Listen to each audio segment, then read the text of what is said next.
Knowledge society के लिए सबसे इम्पॉर्टेंट एक हम इनोवेशन मान सकते हैं, क्योंकि टेलीकम्युनिकेशन में जैसे कि आप जानते होंगे कि टेलीविज़न हो गया, रेडियो हो गया, टेलीग्राफ हो गया, ये सब चीज़ें आती थी। और एक सबसे कॉम्प्लेक्स और सबसे हम मान सकते हैं one of the biggest invention था ह्यूमन काइंड का, जो कि हमारे लाइफ में हर एस्पेक्ट में घुस गया। 19th सेंचुरी की अगर हम बात करें तो टेलीग्राफ, टेलीफोन, ये सब चीज़ें आई और एकदम दुनिया को बदल के इन लोगों ने रख दिया, इन सब चीज़ों ने, लोगों ने।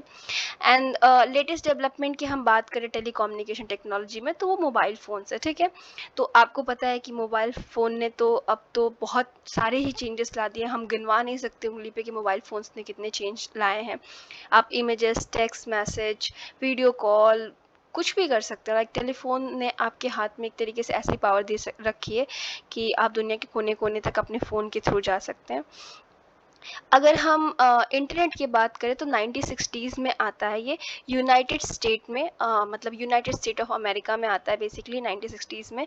और इसको यूएस डिफेंस जो डिपार्टमेंट होती है, डिफेंस आर्मी से रिलेटेड जो डिपार्टमेंट होती है, या बेसिकली जो कंट्री को प्रोटेक्शन प्रोवाइड करती है, उन्हीं के डिपार्टमेंट में एडवांस रिसर्च प्रोजेक्ट एजेंसी थी, DARPA। उन्होंने ही इसको क्रिएट किया था। इंटरनेट का मतलब काफ़ी श्रेय यूनाइटेड स्टेट्स ऑफ अमेरिका को ही जाता है। किस लिए कि इसका इन्वेंशन किया गया था कि वो जो सोवियत है उसका जो टेक ओवर है या कुछ डिस्ट्रक्शन ना कर दें अमेरिका में, उससे बचाने के लिए, न्यूक्लियर वॉर से बचाने के लिए इसका बेसिकली इन्वेंशन इंटरनेट का हुआ था।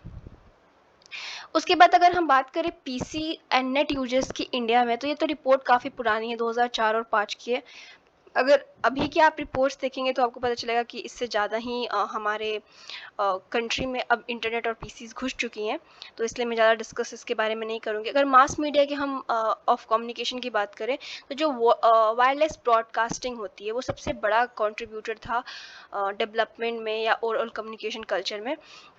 और ये इम्पॉर्टेंट मीडिया ऑफ नॉलेज बन गया। जैसे मास मीडिया के जितने भी चीज़ें हैं, newspaper, magazine, television, radio, movies, video series and बहुत सारे मास ऑडियंसेस को ट्रीट करने के लिए, या मास कम्युनिकेशन का बेसिकली मतलब क्या होता है, एक मतलब पर्सन या कुछ लोगों को नहीं, बहुत ही बड़े जनता को जब हम चीज़ें दिखाते हैं या देते हैं, उसे मास कम्युनिकेशन या मास मीडिया कहते हैं, ठीक है। तो ये था। उसके बाद हम डायमेंशन समझ लेते हैं कि वो वर्क पार्टिसिपेशन नॉलेज इकोनॉमी में किस तरीके से होता है। तो एक इम्पॉर्टेंट आस्पेक्ट हमें बेल ने दिखाने की कोशिश की है।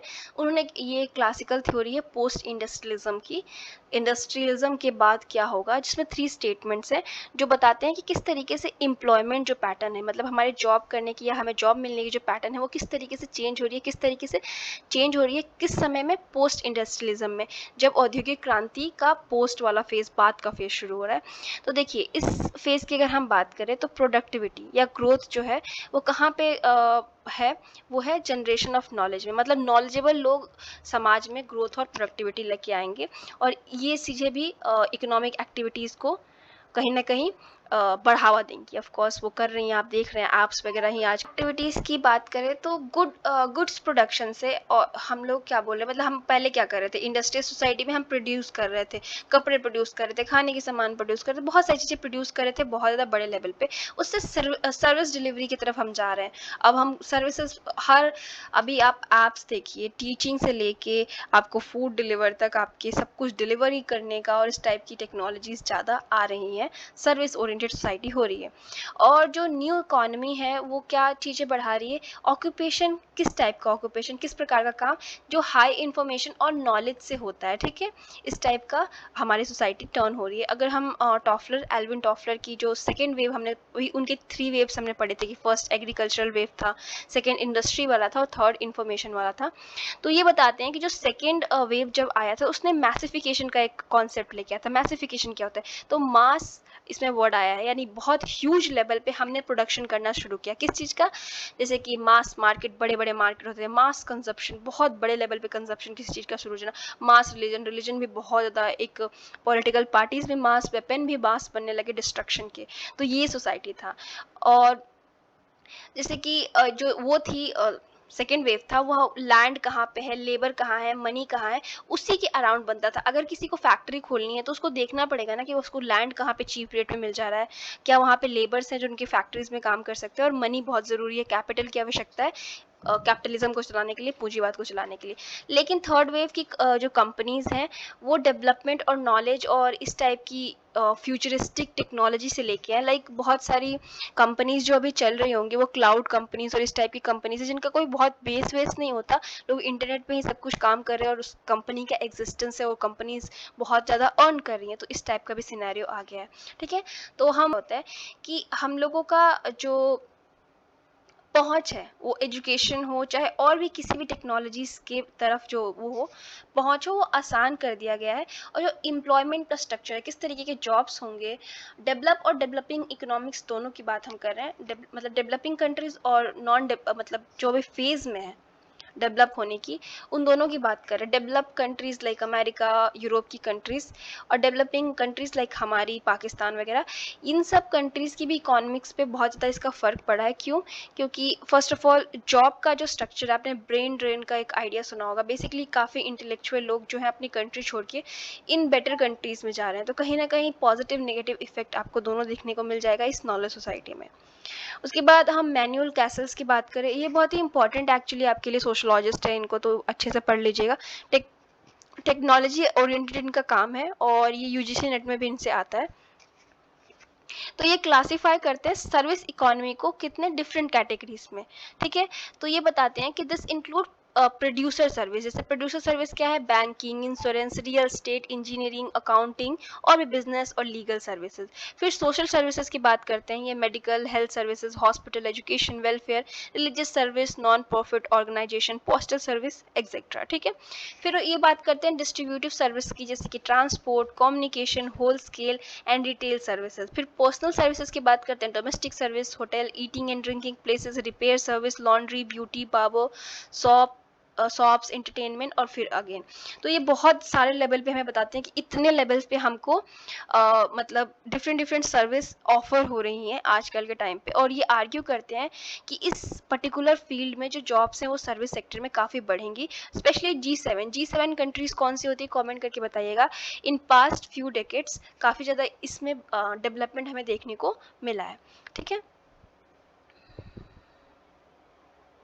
तो हम वुमेन इन नॉलेज सोसाइटीज़ देख लेते हैं। तो बेसिकली हम ऊपर ऊपर से इस टॉपिक को देख लेते हैं। इतना डिटेल क्वेश्चन तो मैंने अभी तक देखा नहीं, बट आ गया तो आप आराम से कर लेंगे। फर्स्ट ऑफ ऑल क्या चीज़ें हुई है वुमेन के केस में? वुमेन के केस में ये हुआ है कि उनको जॉब्स अपॉर्चुनिटी मिल गई हैं। अब मान लीजिए कि पहले की सोसाइटी में क्या होता था कि कई बार वुमेन को इतनी अपॉर्चुनिटीज़ नहीं मिलती थी कि वो जॉब करें।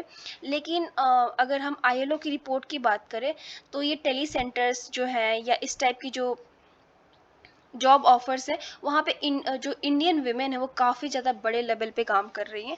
तो एक अपॉर्चुनिटी के लिए टेली कम्युनिकेशन की बात की जा रही है और या टेली सेंटर्स की बात की जा रही है। बेसिकली कॉल सेंटर, इस टाइप की जो जॉब्स होती हैं या जो ये बीपीओ वगैरह होती है ना, उनमें भी काफ़ी ज़्यादा ये सब वीमेन काम करती हैं। तो एक तो अपॉर्चुनिटी हो गई। अगर मान लीजिए कि समटाइम्स ऐसा सिनेरियो है कि आप बाहर नहीं काम कर सकते, तो वर्क फ्रॉम होम का भी आइडिया काफ़ी ज़्यादा इंट्रोड्यूस हो गया। आजकल बहुत सारे आपने ऐड देखे होंगे work from home for womens, तो काफ़ी सारी अपॉर्चुनिटीज़ मिलती हैं।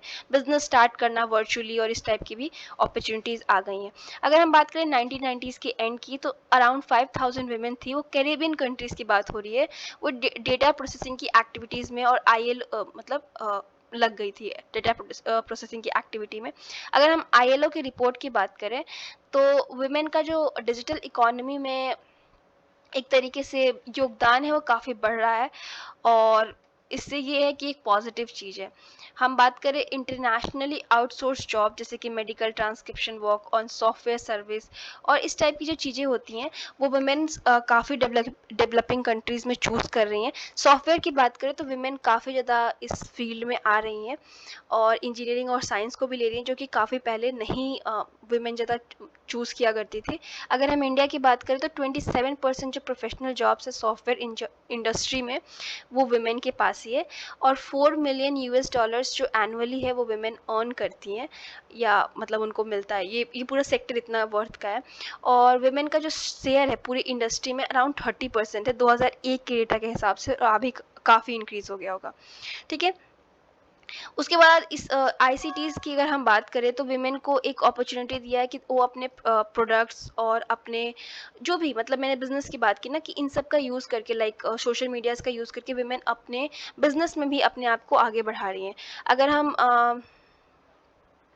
कई सारे ऑर्गेनाइजेशन वगैरह की बात करें या विलेज लेवल पे हम बात करें फ़ोन प्रोजेक्ट की, जो औरतों को मोबाइल प्रोवाइड करते हैं, या बहुत सारे ऐसे डिफरेंट डिफरेंट ऑर्गेनाइजेशन और डिफरेंट एनजीओज़ काम करते हैं कि वुमेन को एम्पावर कर सके या उनको डिजिटल नॉलेज दे सके, जिससे वो इस डिजिटलाइज वर्ल्ड से खुद को जोड़ सके। जैसे कि बहुत सारे लोगों का बैंक खुलवाया जाता है। बहुत सारी आपने सुना होगा मधुबनी पेंटिंग, जो बिहार की काफ़ी फेमस पेंटिंग है। बहुत सारी वहाँ की गाँव की औरतें कई सारी ऑर्गेनाइजेशन से जुड़ के पेंटिंग बना के इंटरनेशनली बेच रही हैं। क्यों हुआ? बिकॉज़ आईसीटी हमारे पास है, ठीक है?